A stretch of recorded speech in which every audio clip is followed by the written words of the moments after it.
Hey my beautiful bitches, it's me, Fiona St. James, and welcome to another episode of Fiona's Coffee Talks. And as always, I like to start off every day with a fresh, hot, black cup of coffee. Hold the cream! I'd love to. Of course, in my favorite coffee mug. Coffee with no Kahlua. Who knew? Anyway, today it is Tuesday, but specifically Fat Tuesday. Yay! So happy Mardi Gras! It is about 12:30 in the afternoon. So this is going to be my Mardi Gras edition video. So I know tomorrow's Ash Wednesday. So for all of you who go and get the ashes put on your forehead, cool. Have a wonderful day. So I thought, okay, I want to tell my favorite Mardi Gras story. So first thing I want to do is tell you last year Mardi Gras was actually the last time that I was in full drag, because exactly a year ago today I did a fundraiser for the Sean Casey Animal Rescue in Brooklyn, and it was really quite wonderful. And you know, anything to help out the cute little doggies and kitty cats. And all of that happened actually on Fat Tuesday. And then it was not too long after that that the pandemic hit in full force. And I'm like, shit. So like, you know, I thought, well, that was an amazing Mardi Gras. That was also the last one. But I want to tell a more fun story. And you know me, honey, me with my stories. And they usually end up in the gutter. Because, girl, you can take the girl out the brothel. But so, anywho, picture it. It was Mardi Gras weekend, 1991. And for those of you who are from New York City, or if you used to come to New York City back then, the Roxy, which is like the big place to be, any Saturday night. And it was on 18th Street and 10th Avenue. So it was the Saturday after Fat Tuesday. So I call it Mardi Gras week. And you know, back then I had just started doing drag a few years before then, so I would always, like, the two characters that I was doing a lot were Marilyn Monroe and Madonna. And you know, Madonna back then, she was into like the, you know, her whole corseted look. So it was typical for me on a Saturday night to go to the Roxy, and my favorite part, like, was going to the upstairs part. I forget what that room was called. I know it had a specific name. And that part upstairs, they always played all of this amazing, like, old disco and, like, freestyle, but, you know, whereas, like, the main floor downstairs, which I loved as well, you know, was more like, you know, clubby kind of music. And I would kind of go back and forth, but I would predominantly spend most of my time upstairs. That was, like, my favorite part within the Roxy itself.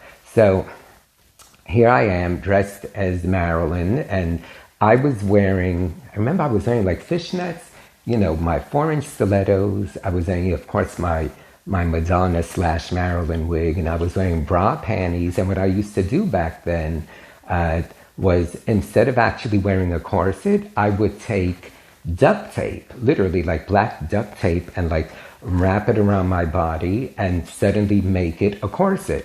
And I would go back and forth from, like, you know, like the shiny black tape, or I would sometimes do the matted one.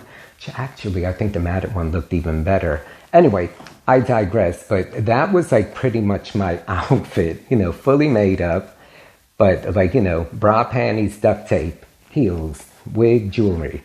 So it was a Saturday night, and there I am on the dance floor, and I'm having fun, having my drinks, you know, and it was like such a big, like, lovely family affair. Like, you know, you'd be on the dance floor, and even if you weren't with anyone, everyone would just be dancing together, and it was just amazing. So here I am minding my own business like I usually do.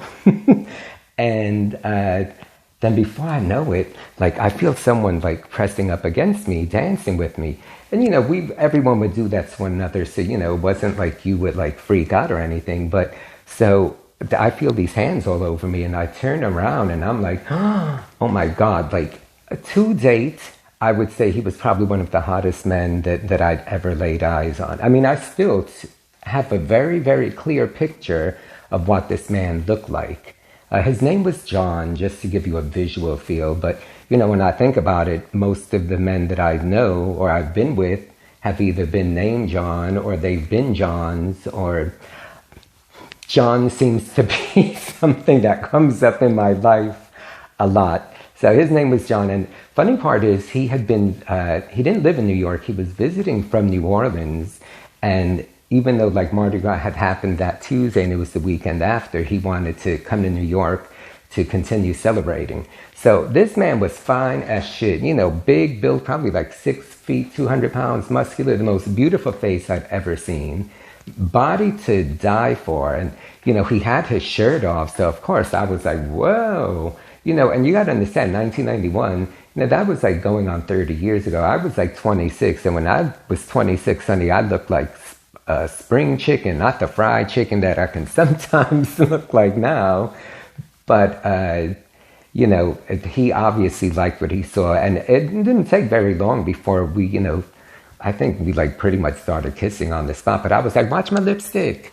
But, a fierce queen knows how to make out with a man without ruining her lipstick. I'm one of those. There's a lot of things I could do without ruining my lipstick, but I digress. And we proceeded to spend the night together, and he was staying at a friend's place, not too far from there. Like, I remember it was around the Flatiron district, like around 23rd and like 5th or 6th, so kind of like Flatiron/Chelsea area. And this friend of his was the personal trainer and had his own gym. The friend was not there that night, but, I couldn't help myself, but I ended up going home with him. And we proceeded to have the most incredible time. I mean, obviously we were intimate, so we had this amazing sex, and we were like at it all night. And I mean, honey, if you've never done it like in a gym with equipment, I'm here to tell you there's a lot of things you could do in a gym with, gym equipment. And at 26, I was like really like flexible and pliable. So, you could do a lot of different positions, which I did. Anyway, so we carried on all night. We ended up like, falling asleep at like 6, 7 in the morning. So now here it is Sunday, and it's about like 11 in the morning, and we're like, waking up. And then, of course, I was living on the Upper West Side on 75th in Amsterdam. So now I had to work my way back home. Now, you got to understand, like I told you what I was wearing. So here it is, Sunday morning, 11 in the morning. I wake up and I'm with this hot man. And like I look around and like my wig is over there, my high heels over there, my bra panties and fishnets over there. And I had my little clutch, and that was pretty much all I had, because what was my outfit? My outfit was literally duct tape. So I had this, when I took it off, obviously you can't put it back on. So I had this big ball of duct tape, which had been my outfit for the night. So it's 11 in the morning. I'm like, oh, fuck. Now I got to do the walk of shame, which I don't like that term, because, honey, if I spend the night or hook up with someone, there ain't no shame involved. They should call the walk of pride. That's what I think. That's what I'm going to start calling it. So it's like 11 in the morning, and of course I got to get home, but I don't have anything except duct tape and the other things I mentioned. So I was like, hon, you got to help me out here. Could I borrow some clothing just to get home? Because the man was like literally, he was probably like 6'2", 2 something. Our size difference was like huge. So I remember he gave me like a pair of his shorts, a t-shirt, and a pair of his sneakers, which I'm like a size 8.5. I think he was like a size 12. Like everything that I was wearing was entirely too big on me. And I looked like I was probably wearing my daddy's clothing, which I guess I kind of was. And I then had to like work my way home. So, I ended up, remember I walked over to 23rd and 7th and jumped on the 1 train and went up to 72nd Street. And the whole time that I'm walking with these big sneakers that were like, it was like the equivalent of wearing clown shoes, I'm like trying so hard not to fall, because I'm like, oh Lord. And I remember I didn't have my shades. I didn't have anything. I mean, lucky I had my keys to get back into my apartment. So, I did the walk of pride and somehow like made it back home. And then he was leaving that night, but I was like, look, just come to my house and get this. If you want to come with me now, fine. If not, come later, but I need to get home. So he did subsequently show up a couple of hours later. after I had gotten home to pick up his clothing, and he was leaving that night, and of course he was so hot, and then when he like saw me all cleaned up without all the makeup on and everything, we couldn't help but go for a round too. What's a girl to do, right? So anyway, I mean, so in my opinion, that was like that was the most fun that I had Mardi Gras, even though it technically was not like Fat Tuesday, but it was part of that whole thing. And, you know, that was my Mardi Gras celebration.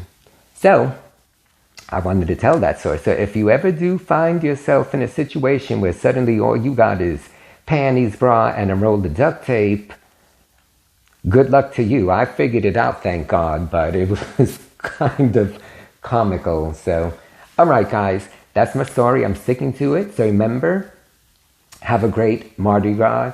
You know, I think, I'm not religious. I hate to say this, but I mean, I'm spiritual. So I know the whole thing. Think you're supposed to, like, for Lent, give stuff up. Girl, I ain't giving up anything. I'd rather put out than give up, frankly.